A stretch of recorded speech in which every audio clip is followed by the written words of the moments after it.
Welcome, everybody, to another episode of the Lunch Table Podcast. And in this episode, we're going to give you our review for Sound of Freedom, starring Jim Caviezel. He plays Tim Ballard, an honorable man who rescues children who were involved in child trafficking. If you like this video, please be sure to actually like this video. And I suggest actually checking this movie out because I feel like the media hasn't covered this movie enough. I'll go into some criticisms a little bit later with Dylan about the weaker sides of the film, but for the most part, I think the story is amazing. It doesn't matter which political side you're on, the actual fact that this problem is still occurring to this day, and it's in such an exponential rate that children are being kidnapped, it's honestly so terrifying. So definitely support this film in the theaters. But Dylan, let's start with your thoughts. Well said, man. Yeah, for sure. I always say, no matter what you hear in the news or the media, I always say, judge it for yourself, right? Don't listen to anybody. Formulate your own opinion or your own critique, right? And I really think this movie doesn't warrant that controversy. I don't know why it even had that controversy. I mean, QAnon ties, really, that's what you're pinning it on. But I mean, I do have some criticisms as well about the movie itself, but I think thematically it had a very important message. And unlike similar movies that talk about human trafficking, this movie it felt like more informative than it was entertaining, right? Because we have movies, of course, like Taken or Trade, or there's that one movie with Tony Jaa.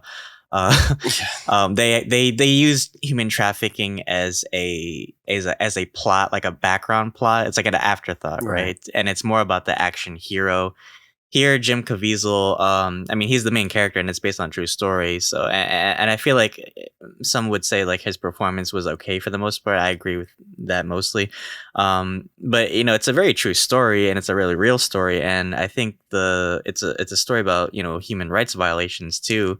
So of course, you know, you have to take it seriously, not treat it like some Hollywood like movie, right? I mean, even though it is, of course, but of course there were times where like I felt like, because this is also sponsored by a faith-based organization, so I feel like they played it a little safe with, you know, showing. I mean, it's children, so I get it. It's touchy subject.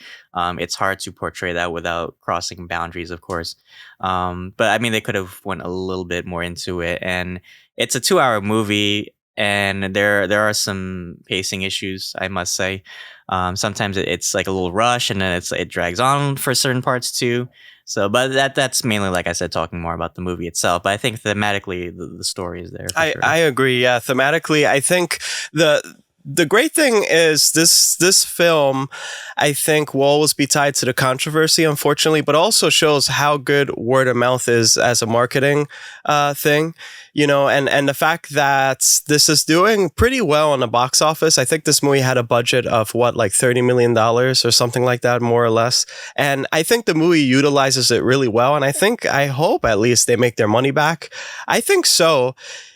This studio is produced by Angel Studios. So yeah, they are faith-based. This has been in the working for a long time. I think the director's working on another movie centered around this Italian woman or something. I seen the trailer for that before the actual film. So they've been working on it a long time. This is definitely like a heartfelt project for them. I think forever this will be like an iconic film for them as well, because this is something really relevant. I think this is really important. So yeah, for sure, the topic itself is what drives this movie. And unfortunately, I have my criticism. So one of my criticisms is this, because of course we're going to be honest here. I think probably this movie would have been better under a different studio, not with a different cast, but under a different studio, and perhaps either different editing or a different director. And whoever sees this, I'm sorry for saying that, but I really do think it's true. If this film was kind of like Sicario, how Sicario had its shots and stuff like that, I think it would have been a lot more better. This movie was 2 hours and something, and you feel it. You really feel the runtime, I have to admit. But the pacing felt so fast. It was the most weirdest, jaunting thing ever. They would set up something to save these children, or set up this big plot where they're going to like buy this hotel or whatever, like, you know, make it like some type of like a sting operation. Exactly. Yeah. And in other movies, you'd see a whole sequence where it might be like 25 minutes or so they honestly just get by it like under 5 minutes and then they move on to the next thing. It's weird. It's jaunting. I didn't like that part. And then also Jim Caviezel's performance. I'm not really sure if he stayed true to Tim Ballard's character because I seen interviews with Tim Ballard. So it kind of confused me because Jim Caviezel's performance seemed very much similar to Brie Larson's. It's kind of like interesting to say that, but it was really just like same face through the whole time. His eyes, though, depicted a lot. So I think when an actor can depict a lot with their eyes, Pedro Pascal, for example, he has like a lot of great eye acting as well. Or like in The Last of Us. Sure. You know, you see him crying, you see him tearing up. Obviously, this is a touchy subject and it's horrible, but I don't know. I feel like I wanted a more naturalistic approach to his actual character because the movie made Tim Ballard seem as this mythological figure, but then he's still a human. And so it's like a mix of both of those things. So I get what they're trying to pull off. I don't think it really worked sometimes. And then the pacing kind of fumbled the bag too. You didn't get to live in some moments or live in that grief. Well, the whole movie was pretty griefful, of course, but for the most part, I felt like that was a little weird. The children were fine too. I think the child actors, if they're bad, you know, and it's going to kind of suck. But I think they were pretty fine here, especially given with the source material. You know, I think it'll be really heavy for them to act in this movie. Mm-hmm. So yeah, what else thoughts do you have on the movie? Well, that also makes me wonder like how much involvement Tim Ballard actually had with this movie. Like, I'm hoping that, you know, they didn't make this movie just like taking his story and they were like, oh, let's just make a quick buck out of this movie. Because he has recently stepped away from the organization. I heard in the news he was trying to garner some funding for a new organization and they didn't help with that. So he kind of stepped away from them. So I wonder if they consulted him for this movie as well, because it is his story too. So I hope they kind of remained loyal to his version of the story. But I thought Jim Caviezel, yeah, I agree. I feel like at moments it didn't feel as natural. I mean, he comes off kind of like a father figure. Mm-hmm. But it's kind of weird, like watching him in certain scenes. Like you said, he's acting through the eyes, but the actual rest of his performance feels very stoic or not as much as I could have hoped for his character. Yeah, I still think Jim Caviezel's probably the right guy. I'm not like talking bad about Jim Caviezel himself. I just felt like the performance was a little unique. I don't know why he was really like that in this movie, but he basically played like a modern day kind of Jesus, something like that, but just as a cop. It seems exactly like that. And there were a lot of somber moments and he would say like, what would you do or something? And he's like tearing up and you really felt those moments, but they don't live in those moments. They just like breathe by it real fast. They always tag along at the very end of the scene and you'll get like another scene like that maybe after like 20 minutes from now or something like that. It always happens. It happens in like type of volleys. The side characters are really good. We have Bill Camp as Vampiro. We had some of the child trafficker people. They were kind of run-of-the-mill villains. I'm not gonna lie. They were like Star Wars villains sometimes, whereas like that. Of course, you don't want to empathize with these people whatsoever. So they felt more like a personified version of these people. There wasn't really a main villain. It was actually just child trafficking that was the actual main villain. And you know what I said earlier, that maybe under a different studio in a different direction, maybe this movie would have been, who knows, critically acclaimed or something like that. But I think sometimes we talk about this a lot in the channel. Sometimes things are just meant for entertainment. Sometimes things are supposed to be abstract, and sometimes movies it's like political artists that do stuff or like exhibits and stuff like that. It's like it's meant for the actual conversation, and probably maybe, who knows, under that framework probably these people were the right people to do this movie, because I don't know who else would actually do it. So yeah, respectfully, probably not. Do you feel, because I feel like a lot of people are trying to politicize a lot as well, do you feel like there might have been an agenda behind it? I know we talk a lot about like hidden agendas sometimes in movies. Now, granted, it is a faith-based organization, so take that as you will. But do you feel like it was more focused on its goal as a movie, or do you feel like perhaps they wanted to have other ideas with the movie? Unbiasedly, I really felt like the agenda was to save kids. Yeah, it wasn't at all religious or political. It went beyond the realms, and even they were in a different country for most of the movie, anyways. Like they were like in Colombia, they were on an island. It really felt like it was just all about that, and so I commend them for that. That's a beautiful thing, and I hope more people talk about this. I heard Tim Ballard say some of the other atrocities that they do that I'm not going to really mention here because YouTube. But honestly, yeah, this is a problem that needs to be fixed. And you kind of feel helpless too by the end of the movie. It's like you wish you can do something.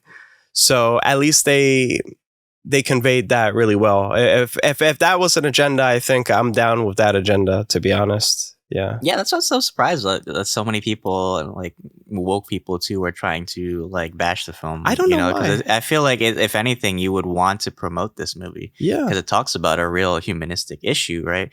And it doesn't try to shock you into a state of hysteria.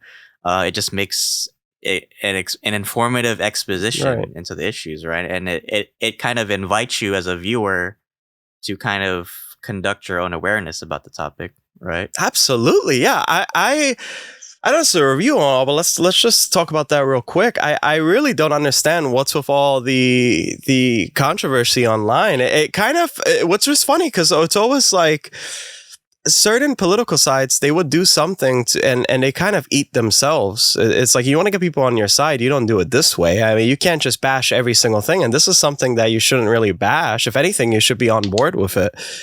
I feel like they just went after this maybe because it was through a faith-based studio or something like that, and it's I mean, it's probably because a lot of right wingers are promoting it too. So, but I feel like anti-woke or whatever. I mean that yeah, if I smelled like an agenda in this movie, reaction. I would definitely like call it out for it. But I feel like you said, it's very unbiased. It's directly to the point, and it talks about a real issue. So it's like, why try to tear it down, right? Why not talk more about it, right?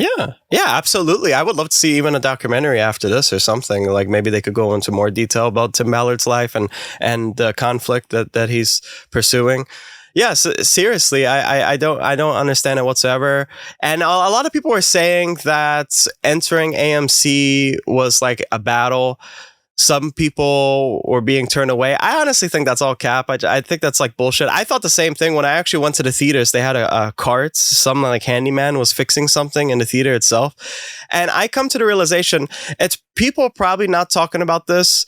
It's because we live in a society where news is on a time cycle of 3 months or so, and then we move on to the next thing. And this is from a lesser known studio. Jim Caviezel is a big name. Other than that, everybody else is not really well known. And then even the director is not super well known. I feel like all those elements combined, and plus he had Mission Impossible and stuff like that. I know that there's like media, prefers a side and stuff like that, but I don't think it's something that's like a conspiracy, really. I just feel like a lot of people just don't care about the problem. So maybe that's the actual issues. People don't really care and want to support this movie. And then you have the media sides that like CNN or something like that, like they're talking shit. I seen this one guy who was like talking really bad about QAnon and stuff like that that's involved with this movie, which I think is complete bullshit. But that's just a small part of the problem here, which is I think people actually don't care. And we all knew, like, why does your parents say, like, don't talk to strangers, this and that? I mean, we all know since a young age, right? But this is happening on a global scale. Apparently, human traffickers are making $150 billion a year doing this. So this is a crisis, and I hope this is solved immediately. Like, let's not go to wars. Let's solve this. This should be the next war. We gotta have a war on human trafficking. Yeah, I hope it's not an issue where it's kind of like people are too scared to talk about it. Right. Shouldn't be. It's like when people try to ban certain like literature in schools, like maybe like with Nazism because they don't want to promote fascism. But it's like it's a part of history and you have to talk about it. Right? It's like it's not paying any respect to the victims by not talking about it. Right. You have to spread awareness, even if it makes you uncomfortable, and that's the point. It's supposed to invite you to do something about it. Correct. Right? Not just hide the truth, sweep it under the rug, whatever. So yeah, like you say, it's a crisis right now, and unfortunately, it's only a small part of it is in our own home in the United States. A lot of it is international, and we're kind of like powerless to do anything about it because it goes beyond borders, unfortunately. Yeah, absolutely. It's really something. I implore everybody watching this, if you haven't watched this, or you just want to check it out, if this movie is good or not. I think this movie is worth your time just to check it out because of the problem itself, and maybe you could from there. Like Dylan says, it invites you to actually do more research on the topic itself. And if you have children, I think this hits closer to home as well. This is definitely something that will make you feel really sad for these children that's going through these, and they're pretty tame too. We get the point. They allude to what's going to happen next. We get the point. There's some dialogue saying that like some kids have scars down there and stuff like that. So we get the point. So they didn't show it, but just because I think this is one of those movies where they talk about it more than show it, because if they show it, it's going to be extremely disturbing, but you talk about it and for some reason you just feel it as if they showed it. So I think that's what really drives it home as well. So I think if I were to rate this movie critically, as a critic, on the movie itself, not the story, and the movie itself, I probably would give it a 5 or 6 out of 10. Now, the story and the actors and stuff like that, I would give it a 10 out of 10 because I really felt this movie. And I think sometimes you really, like when you're observing art of any form, you need to have an emotional reaction. And for me, it's 10 out of 10 for sure. What would you rate this movie? Yeah, well said, man. I think you had great points, and I think you gave a fair assessment of the movie. I too agree. Like as a movie itself, it feels kind of like there were like cutting corners or probably this amateurish approach to it. I wish they would have had a bigger studio behind it. Perhaps even if it was produced on Netflix, it might have felt different. But I think the message is important. I think it's important to talk about this, and I'm glad that they took risks. And despite the media backlash, it still went full force. So I'm gonna give this movie 7 out of 10 for me. Got you. All right. Well, everybody, you heard it here. Thank you so much. You made it to the end of this video for Sound of Freedom. Again, now playing in theaters. Go check it out. You definitely should. We recommend it. If you guys like this video, as I said before, actually like this video, support us, please. We discover a lot of different films and we try to review them for you guys to give you a different point of view on certain topics as well. So we have a lot of content coming your way. We have a special video coming soon about next week. I'm really stoked for that. So Dylan, take us away. Yes, thank you guys. Help us any way you can. Leave a comment. Let us know what you thought of the film as well. If you enjoyed it or what you think, regarding the controversy, let us know how you feel about it. And yeah, check out our other content, our reviews. We do plenty of content. We have so much planned for the rest of the month. And next week will be really special because we will be going to San Diego Comic-Con and we have a special video planned for that as well. So yeah, anything helps the channel, guys. We love you so much. But until then, thanks for having lunch with us. See you guys.